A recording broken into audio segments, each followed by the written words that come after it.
6 अप्रैल को बीजेपी का स्थापना दिवस है। पूरे देश में इसे धूमधाम से मनाया जाएगा। खुद प्रधानमंत्री नरेंद्र मोदी 10,40,000 से ज़्यादा बूथ है, वहाँ जो पार्टी वर्कर है उनको वर्चुअली जुड़ेंगे, उनसे संवाद करेंगे।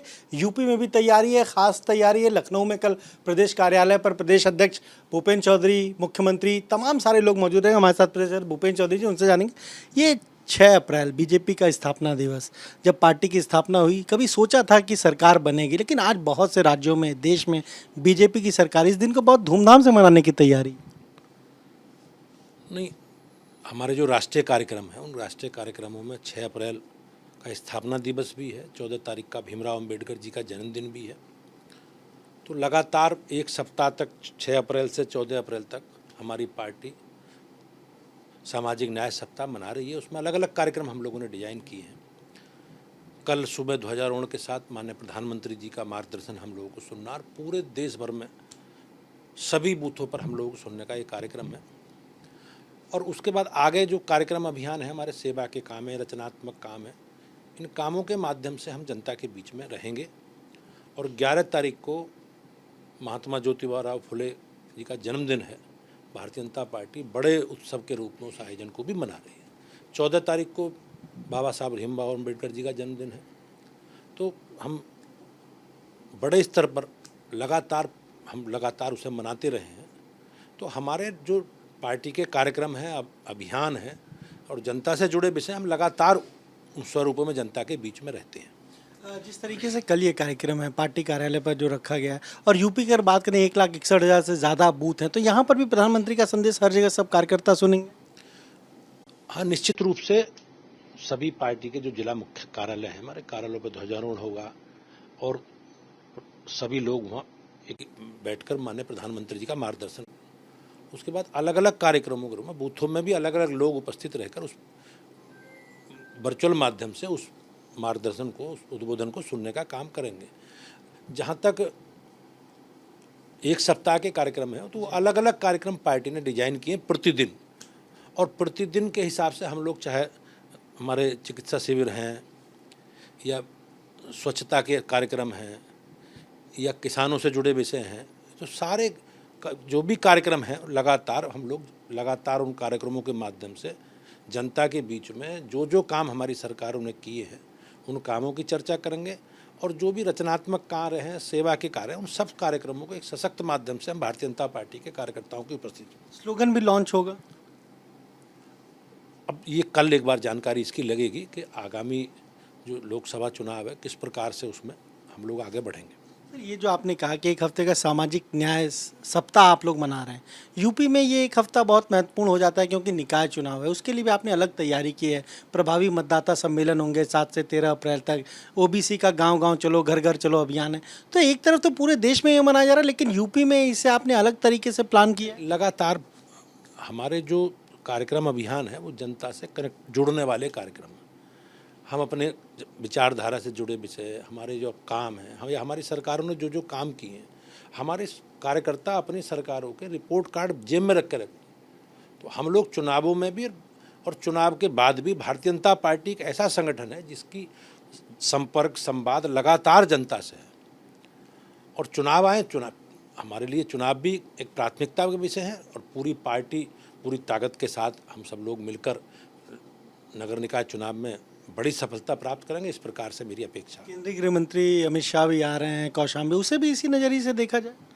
नहीं, एक बड़ा कार्यक्रम है, और उसी दिन शाम को उत्तर प्रदेश सरकार ने बजट में एक संगीत महाविद्यालय की व्यवस्था आजमगढ़ में की है। तो उसके शिलान्यास के अवसर पर माननीय गृह मंत्री जी का मार्गदर्शन हम सब लोगों को मिलेगा। इसके अलावा जो भी सरकार के कार्यक्रम हैं हमारे, वही बहुत से लोकार्पण के हैं, बहुत से शिलान्यास वाले विषय हैं, अनेकों प्रकार के सम्मेलन हैं, वो सब कार्यक्रम में माननीय गृह मंत्री जी की उपस्थिति रहेगी, और उनकी उपस्थिति हमें प्रेरणा देने वाली हो। सर, आज मुलायम सिंह यादव को मरणोपरांत जो पद्म विभूषण दिया गया, अखिलेश यादव मौजूद रहे, रामगोपाल यादव, शिवपाल यादव, तमाम लोग मौजूद रहे। इस मुलायम सिंह जी समाजवादी पार्टी के बड़े नेता थे, प्रदेश के मुख्यमंत्री रहे, रक्षा मंत्री रहे, और पद्म सम्मान मिलना हमारे लिए, सबके लिए सम्मान की बात है। लेकिन मैं एक जरूर विषय रखता हूँ कि समाजवादी पार्टी केंद्र की सरकारों में लंबे समय तक भागीदार रही है। उनके जो आदर्श हैं, राम मनोहर लोहिया जी, जनेश्वर मिश्रा जी, उन्होंने कभी इस तरह की पद्म पुरस्कारों की बात नहीं की। लेकिन देश के प्रधानमंत्री जी के नेतृत्व में एक पारदर्शी व्यवस्था के साथ समाज के सब वर्गों में नेतृत्व करने वाले लोगों को, चाहे कलाकार हों, चाहे साहित्यकार हों या अलग प्रकार के लोग, समाज सेवा करने वाले लोग हों, इस प्रकार के लोगों को पद्म पुरस्कारों से सम्मानित किया गया है।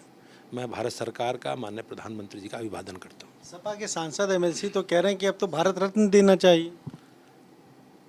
नहीं, मैंने वो कहा ना कि वो भी तो सरकारों में शामिल रहे हैं। समाजवादी पार्टी के लोग लंबे समय तक केंद्र सरकारों में सम्मिलित रहे हैं, तो उन्होंने कभी जो उनके, जिन्होंने एक वैचारिक आधार पर उन्होंने पार्टी का नेतृत्व किया, राम मनोहर लोहिया जी, जनेश्वर मिश्रा जी, तो उन्होंने तो सरकारों में मांग की नहीं, या मांग की होगी तो सरकारों ने दिया नहीं। तो ये मोदी जी के नेतृत्व में ही एक पारदर्शी व्यवस्था लागू हुई है, और जिसमें समाज के सब क्षेत्रों को ना, पद्म पुरस्कार तो विशेष लोगों के लिए आरक्षित होते थे पहले। हमारी सरकार में मोदी जी के नेतृत्व में समाज के सब तबकों में, सब क्षेत्रों में काम करने वाले लोगों को सम्मानित किया जा रहा है, उसी का परिणाम है। आखिरी सवाल है, मायावती ने जो ट्वीट किया, उन्होंने कहा कि चाहे जो नारा स्वामी प्रसाद मौर्य ने लगाया कि मिले मुलायम काशीराम हवा में उड़ गए जय श्री राम, ये नारा रहा हो, या फिर जब 1992 में मंदिर को लेकर आंदोलन हुआ उसमें जो अपर कास्ट के खिलाफ नारे लगे, वो बसपा के नारे कभी नहीं रहे, वो सपा के नारे हैं, और सपा ने बदनाम करने के लिए इसमें बसपा को जोड़ा। समाजवादी पार्टी का जो मूल चरित्र है, उस मूल चरित्र में जातीय द्वंद्व पैदा करना, टकराव पैदा करना, गरीबों के, शोषितों के, वंचितों के अधिकारों पर डांका डालना, और उनकी सरकारों के समय अराजकता, गुंडागर्दी, बेईमानी, भ्रष्टाचार और माफिया तंत्र खड़ा होना, सरकारें माफियाओं के साथ खड़ी रहीं, और उनके लोगों ने हमेशा गरीबों के अधिकारों को लूटने का काम किया, समाज में जातीय द्वंद्व, टकराव पैदा करने का। पूरा प्रदेश दंगों की आग में झोंक देते समाजवादी पार्टी के कारण। तो लेकिन अब सब लोग जानते हैं, जहाँ तक दलितों का विषय है, मायावती जी के खिलाफ, मतलब उन्होंने किस प्रकार से उनके खिलाफ षड्यंत्र करके, मैं तो यही कहूँगा कि उनकी हत्या करने का प्रयास किया। प्रमोशन में आरक्षण वाला विषय आया, भारत की सरकार एक विधेयक लाई, उस विधेयक को फाड़ने का काम समाजवादी पार्टी के लोगों ने किया।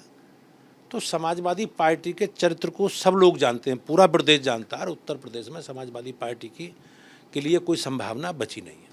तो ये आपने सुना, क्या कहना है बीजेपी पे भूपेंद्र चौधरी का? साफ तौर पर कह रहे हैं कि बीजेपी का जो स्थापना दिवस है, प्रधानमंत्री जब संबोधित करेंगे तो सभी कार्यकर्ता यूपी में भी उनकी बात को सुनेंगे, और कहीं ना कहीं सामाजिक सप्ताह जो मनाया जा रहा है उसके जरिए बीजेपी की तैयारी नगर निकाय चुनाव को लेकर भी है।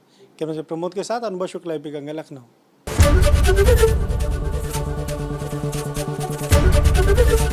एबीपी गंगा, खबर आपकी, जुबान आपकी।